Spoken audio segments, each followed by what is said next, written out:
Okay, hello. So in this module, we're going to look at some more variants of differential equations. We start simple as always, and you'll see that we'll invoke tools which we have already learned, right? So it's now an exercise in repeated application of familiar ideas and bringing in some small variations, and then you'll see that actually doing a number of simple tasks and apparently obvious things, when you keep on putting them together, suddenly you'll start seeing that it can open up a window to explore problems which are even sort of research level problems can open up based on the systematic approach, which is the whole emphasis of this course.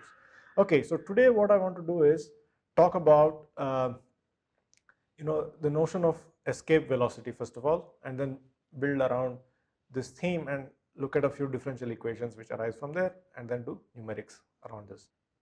Okay, so it is useful to start a session with a clear global, right? So it says 53 because I have already opened this in the before, and then so many executions have already happened, right? If you had started a fresh Mathematica session, then it will show a number 1, but it doesn't matter. So I clear everything now, and Mathematica remembers nothing at this point. And so now we're going to look at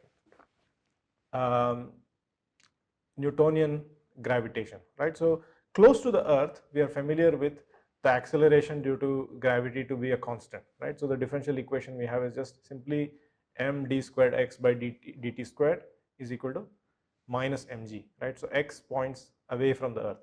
So but in fact this gravitation, the acceleration, is not really meant to be a constant. It's just that we are making an approximation already and treating all distances close to the Earth as if they are the same with respect to the center of the Earth. So the correct differential equation, in fact, even if you're sticking purely to Newton's laws of gravitation, is actually md squared x by dt squared is equal to minus the force gmm by x squared, where this x is the distance measured from the center of the Earth, right?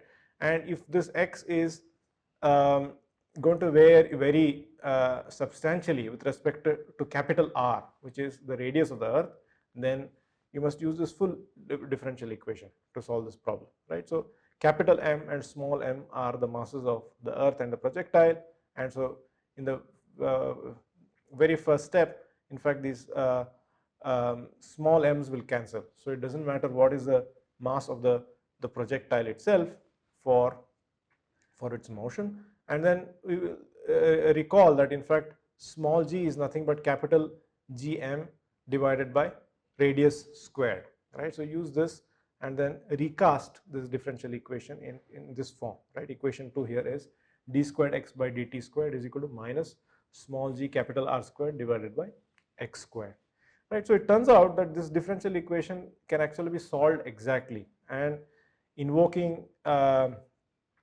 this chain rule after defining this velocity to be just dx by dt, we have d squared x by dt squared is dv by dt, which, so here is the clever use of the chain rule. So in fact you don't want to write this as a differential equation involving t, so you find a way to eliminate this t, because the right hand side is purely a function of x. So you write it as a differential equation in v and x. We think of v as dependent on x, so the speed, and now it becomes a first order differential equation. So if you plug in v dv by dx, you have v dv by dx is equal to minus gr squared by x squared, and which after rearrangement becomes v dv is equal to minus gr squared by x squared dx. So this is a standard trick, and quite a clever trick, and it applies because there is no other function of t sitting in this differential equation. Okay, so now it's straightforward to go ahead and solve this. You just integrate both sides. So the integral of v is just v squared by 2, and on the right hand side you get gr squared by x. So 1 by x is the integral of minus 1 over x squared, and then there is of course a constant that you must deal with. It's a free constant which comes from integrating out a first order differential equation. Now if the speed with which the rocket, so think of this projectile as a rocket which is being hurled from the surface of the Earth, and you can ask the question, how fast must the rocket be hurled so that it actually manages to escape the Earth's gravitation, right? So that it turns out is already available. This information comes out from just solving this differential equation at this level. You just need an expression for v in terms of x, and then this argument follows. So first of all, we have this constant c can be written in terms of the initial speed v with which your rocket is hurled, and so you have v squared is equal to v naught squared minus this function involving x minus r in the numerator and x in the denominator. So it's not a surprise that the dependence is on x minus r. It's only the distance with respect to the Earth's surface that counts in this equation, and then there's also this 1 over x which is also in there. Now the projectile must critically escape. When do you say that it has completely managed to escape Earth's gravitation? It's when it's able to go all the way to infinity, right? So if its velocity is going to go to 0 at a finite value of x, so then it's still under the pull of the gravitation of Earth, and then it can come back, right? If it somehow manages to reach infinity but with a finite speed, then it's not critical. You hurled it at a higher speed than the critical speed. But if it has been hurled with exactly such a speed that it manages to reach infinity but only barely so, then you say that it's a critical velocity. And what is that given by? You just say v must go to 0 as x tends to infinity. And so the minimum speed with which the projectile must be hurled so that it escapes the Earth is v naught is equal to square root of 2gr, right? So this is probably a result which is familiar to you, but look at the clever line of reasoning which goes into this, and we will see that some variants of this problem which are not amenable to analytical solution can also be worked out. So before we do that, let us recast this whole problem into a form that can be put on a computer, right? So let's look at non-dimensionalization, right? So this is also a recurrent theme. So what are we trying to do here? We have, so we start with this differential equation. I have written it directly in the form minus gr squared by x squared on the right hand side. So if you want to pause the video now for a second, for a few minutes if you want, and work out the non-dimensionalization of this equation using a method very similar to what we have done in the past, I urge you to do so, right? So it's a very useful exercise. Non-dimensionalize, find out how many free parameters are left after non-dimensionalization. Okay, so my solution is the following. I first of all extract the acceleration scale, it is just g, and the length scale in this problem is clearly the radius of the Earth, from which I can get the time scale as just square root of r by g, right? Once I have this, wherever I have x, I must replace it by the length scale times x. Wherever I have t in my differential equation, I must replace it by the time scale times t, right? These are the only two quantities which appear in the differential equation. So when I do this, I have a string of cancellations happen, and finally I'm left with this very simple differential equation. So now these x's and t's are actually dimensionless quantities, right? And so this is a purely mathematical equation which can be put on a computer, which can be integrated out, which can be numerically solved, and that's what we want to see. And of course we make the observation first of all that there is no free parameter left in the problem. What does that mean? It just means that the qualitative nature of the solutions or all the physics in this actually doesn't really matter, doesn't really depend on what precise values there were for the radius of the Earth or constant gravitational acceleration close to the Earth. None of these things will change the nature of the solutions, or nature of the physics is intact. Only some numbers will change. It's going to just scale things in a different way, but there is no substantial difference that will emerge. It doesn't matter whatever values you can pick for r and g and whatever, all m and everything in the problem is not that crucial, right? Okay, so initial conditions, it's convenient to assume that x of 0 equal to 1 in these units, right? So it's a dimensionless units. So x of 0 equal to 1, you must think of it as meaning that you start at the surface of the Earth, x equal to r. because the length scale is r, and then x dot of 0 equal to v naught. I can choose v naught, I mean it's going to be in units of x by t, r by square root of r by g, but I can choose a number v naught. It's an open thing right now. I can try it out, go through, do a numerical experiment and vary v naught and see what the solution looks like and so on. So this is a second order differential equation which can be solved exactly. I've already shown you the solution, but so let's quickly go over what we did now, but in non-dimensional form. We have a non-dimensionalized differential equation. So we dv by dx, again same trick, equal to minus 1 over x squared. Integrating, we now have v equal to square root of v naught squared minus 2 plus 2 by x, right? It's just the same thing which we did in the previous slide. So a plot of this function is very instructive. So let's just plot this first.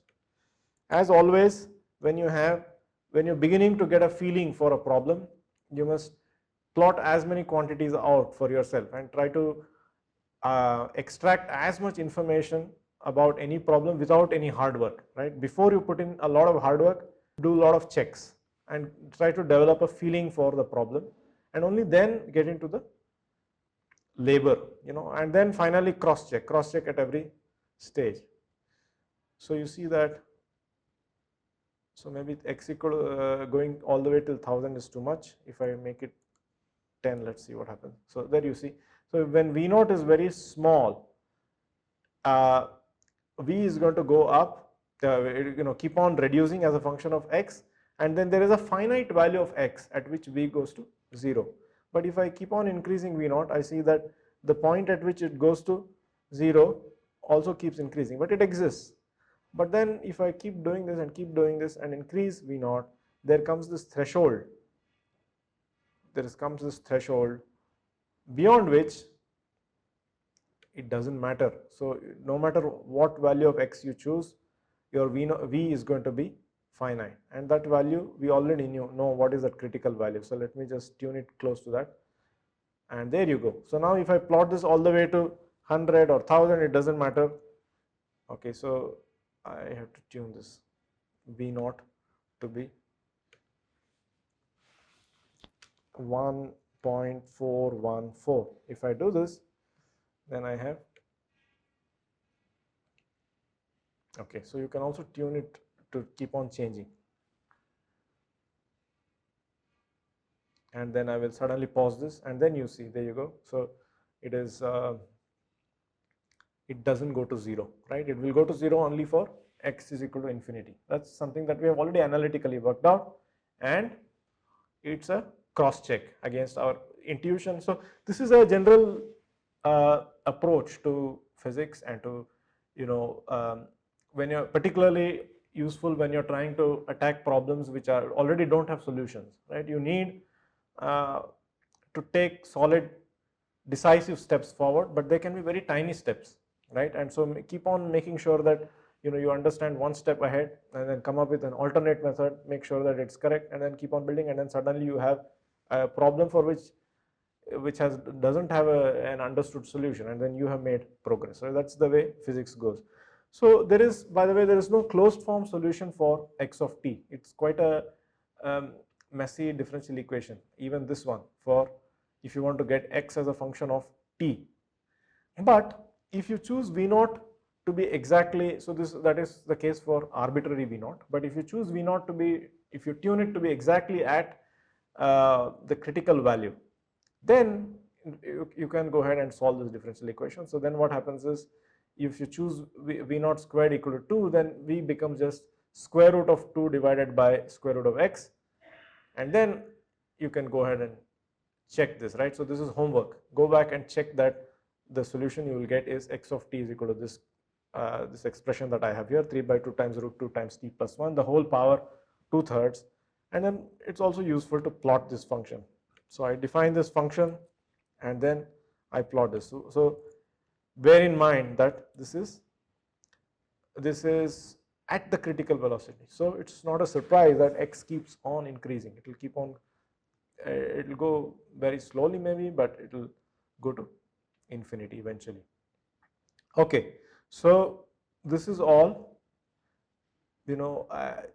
analytical solution, and visualization. So now let's rework the whole thing using our powerful RK4 toolbox. We have already created our own RK4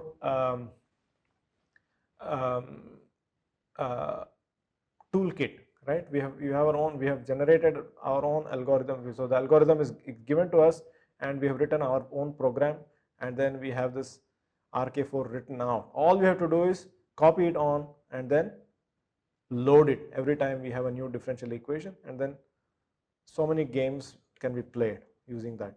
So let's go ahead and load it, and then we have to, as always,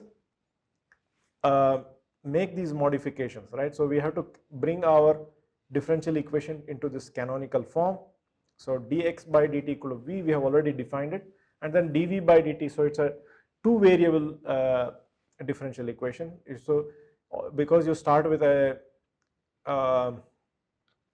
second order differential equation, you must convert it into a first order differential equation involving more variables, which we have already done. So dx by dt equal to v, dv by dt equal to minus 1 by x squared. We no longer need to use this trick where you write d squared x by dt squared as v times dv by dx. That's not the philosophy of this method. RK4 doesn't worry about the complexities of this integration or anything. It just brute force. It knows how to go ahead and numerically calculate this. So we have data for x of t, which will come out of this program. So in vector form, we have x dot equal to f. So I have this new f. This capital X is of course t, x and v. And as before we proceed, we have to first write down this rate function as 1 v and minus 1 over x squared. And initial, I'm going to tune it to be exactly at the critical velocity, right? So homework would be for you to explore what happens when you change these velocities to different values of v naught. So then here I have, so let me evaluate this, run this, and then, so this is the syntax for generating data from the RK4 routine. I do this, and then let me plot this function. So this is the data which has come out of the numerical routine. RK4, I have said, is the gold standard for differential equation solvers. It has just the right mix of optimization of the number of operations involved and also accuracy, right? So if you want to get maximum accuracy using minimum number of operations, RK4 is definitely one of the candidates for this, strong candidates. Okay, so let's go ahead and compare this. So in fact, the agreement is so good that the two curves, one from the analytical and the other from this numerical approach, are basically indistinguishable. So in order to check this, we'll reduce the time involved here. So let me run it only up to 1. So then you see that it's red and black are sitting on top of each other. Then I will increase it to maybe 2. Then you see that it is slowly inching forward but staying always on track, and then 3 and then 4. So this is a confirmation that our RK4 routine is working well. It's also a confirmation that we have done the analytical calculation correctly. Right? So this is at the core of the philosophy of this course. Right? So now what do we want to do? We want to use this to see if we can stretch ourselves a little more. Can we flex our muscles and attempt to solve problems which our analytical methods are unable to tackle. Right? So one natural question that can come up is,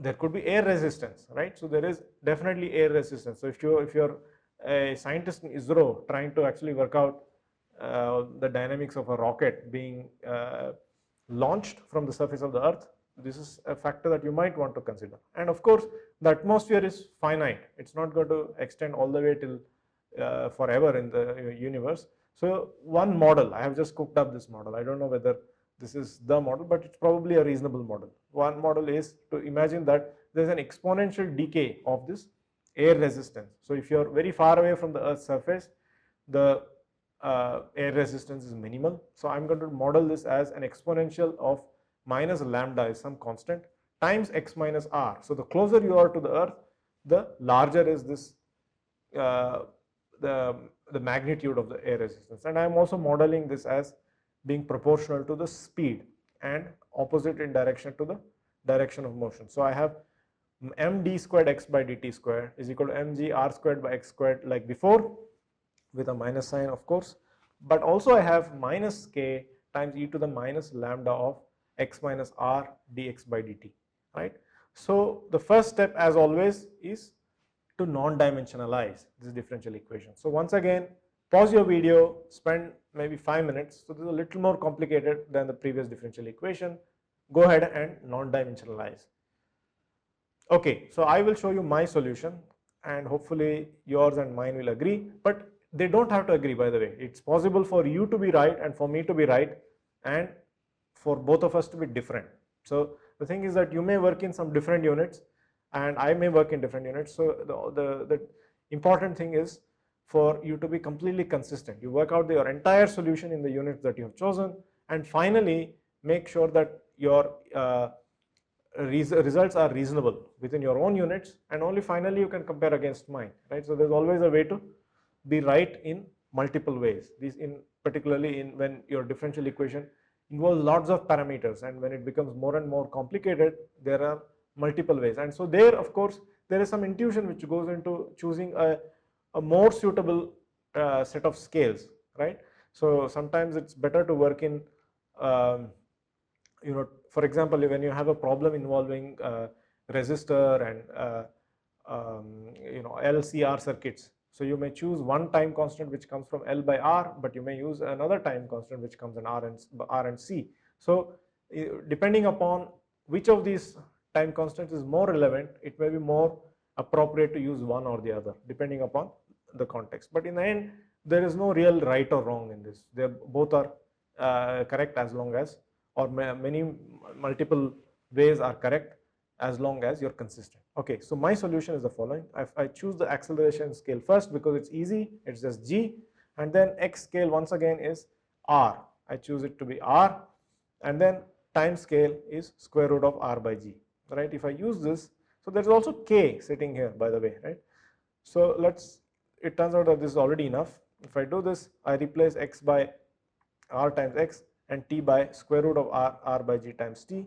Now if I do this calculation carefully, my differential equation becomes d squared by x by dt squared equal to minus 1 by x squared. This is exactly like what we had earlier, but now I have this slightly more messy term which is sitting there, which is minus k by m times square root of r by g times e to the minus lambda r times x minus 1 dx by t. So now I see that it looks like I have a lot of free parameters left, but actually it's not so many parameters. I can create a group of parameters, combine them and call it as one parameter. So let me define two new parameters. One is, I'm going to call it alpha, which is k by m times square root of r by g, and then beta, which is lambda r, right. So if I use these two parameters, my final differential equation is going to look like d squared x by dt squared is equal to minus 1 over x squared minus alpha times e to the minus beta times x minus 1 dx by dt, right. So here time and position both are non-dimensional quantities. Alpha is also a dimensionless quantity, beta is also dimensionless, but you have some tuning possibilities here, right. So alpha comes from many of these constants put together in this manner, right. Okay, so now as you can see, this is quite a complicated differential equation. So we started with something very simple and we used a very reasonable set of arguments to extend our problem to the next natural question, and already you see that the complexity of the differential equation has increased manifold, right, and it's not going to be analytically solvable. So let us just once again assume x of 0 to be 1 and x dot of 0 to be v naught, and this is a second order differential equation which cannot be solved exactly. So what we will do is directly recast it with RK4, right. So I don't give you all the steps here. So once again I will load it. I probably don't have to do it because I have loaded it once. Now I have dx by dt equal to v, dv by dt is equal to minus 1 by x squared minus alpha times e to the minus beta times x minus 1 v, x of 0 equal to 1, v of 0 equal to v naught. Compact form for this is to introduce this function capital F, and then all I have to do is write down this rate function, and now I'm choosing my initial to be 0 and then 1, right? So 0 and 1 are of course given, and then I have some freedom for what value I choose for my initial velocity v0. I can play with this. So I tried out a bunch of these. So let's look at what happens. So let me take this v0 to be very tiny. Okay, so look at what we have done. We have a differential equation now, which is considerably more complicated. We started small. We wrote down an initial differential equation which could be solved analytically, at least as far as v of x was concerned. And then I introduced a natural next complication, namely a frictional force which dies down as you go away from the surface of the earth, and suddenly we have a differential equation which is not solvable analytically. Right? So we will directly go to RK4 with this, and it's convenient to choose x of 0 equal to 1, x dot of 0 equal to v0, and I'll just load my RK4 method again just to be safe, but we've already done it before, so it should be fine even otherwise.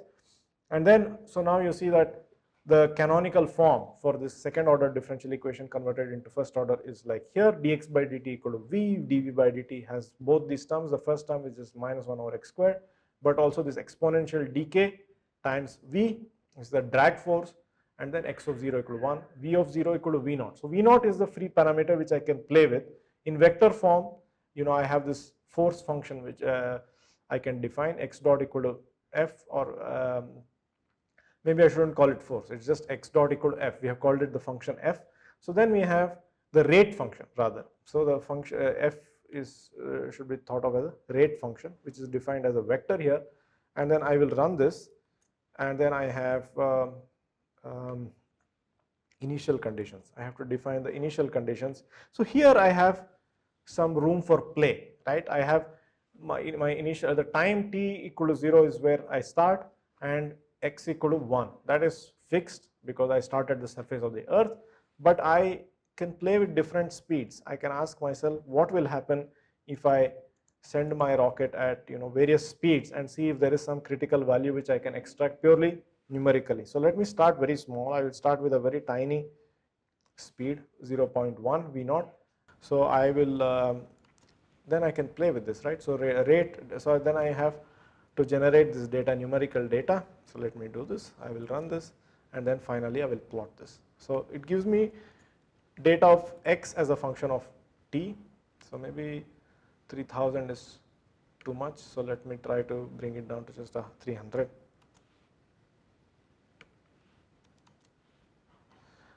So you see that beyond a certain value of time, this is actually going down to 0, and any data beyond that time is not trustworthy. So you cannot, it's not physical for x to go below 0, right? So the main message to take away from here is that there is a finite time at which x is actually going down to 0.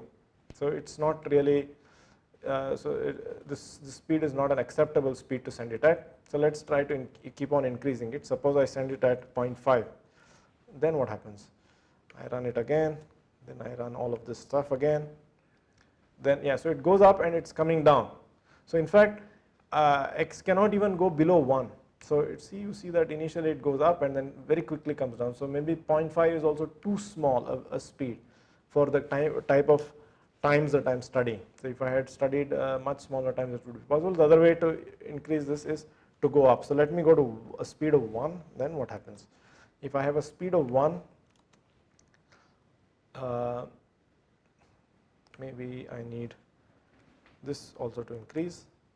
Oh, I see. So in fact, I should be running this till 40, but this I should increase. So this is the number, 3000.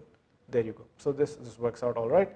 And then if I plot this, I see that even for a velocity of 1, it is coming down to 0, which is not acceptable. So let me keep on increasing this. If I make it 1.5, then what happens? 1.5, I run this, then I run this, then I plot this.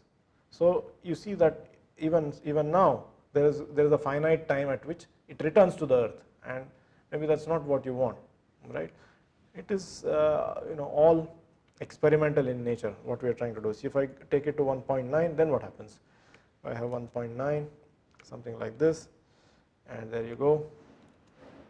So it is staying outside the surface of the earth for longer, right?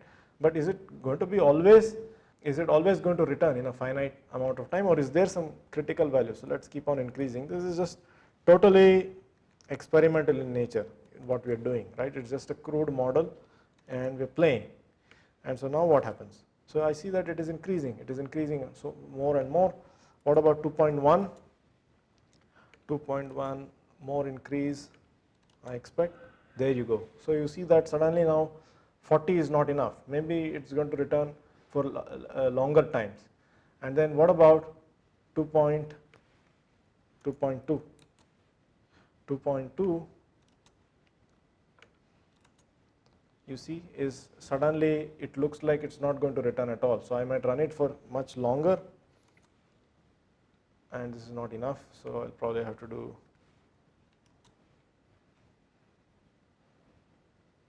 there you go. So I see that qualitatively something has changed here.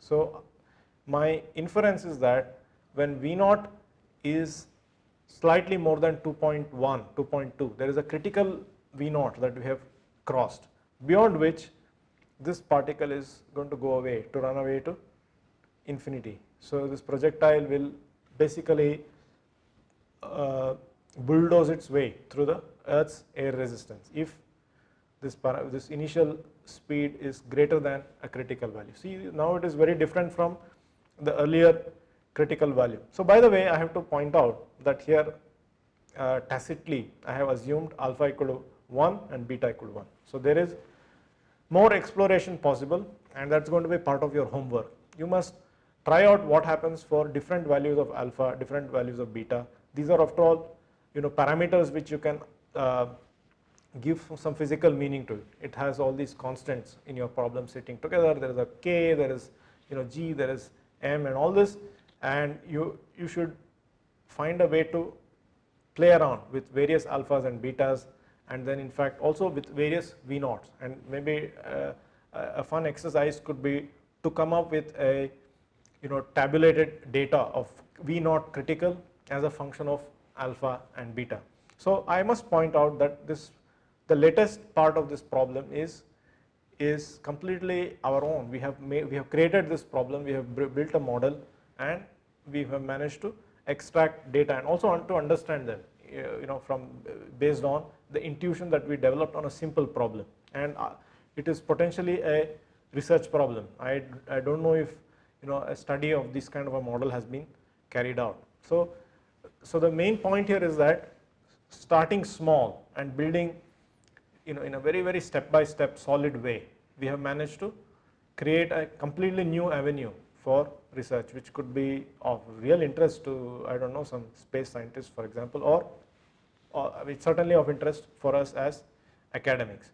So in the spirit of the philosophy of this course, I urge you to try out more variants of this kind of a model. One possibility which immediately comes to mind is to see if you can consider a different type of model where there is nothing sacrosanct about a proportionality to the speed. The air resistance does not have to be directly proportional to the speed. It could be quadratic in nature, right? You could, now that you have this toolbox, you can simply change dx by dt to dx by dt the whole square. And of course, as you have seen last time, just doing a simple change like this, you will have to rework the whole thing. All the scales of the problem will change. You have to do non-dimensionalization in a different way, and you may get very different results. Although last time we saw that for the problem of dropping a ball with air resistance, there is final qualitative solution was the same, in the sense that it would also hit a terminal velocity and so on. But this is one immediate thought that comes to mind. But you can also have more complicated things. You could replace this exponential decay by some other softer kind of decay, or even a harder kind of decay, or you can think of a box, model the atmosphere as being valid up to a certain distance, but making it like a hard cutoff. You have a minus k times a Heaviside step function, or suitably written down, so that it goes to 0 beyond a point, right? And see if that's going to change quality. Or if that becomes analytically tractable, maybe, right. So these are all games for you to try out and play, and we will come up with more such examples and other ideas in the next module. Thank you for now.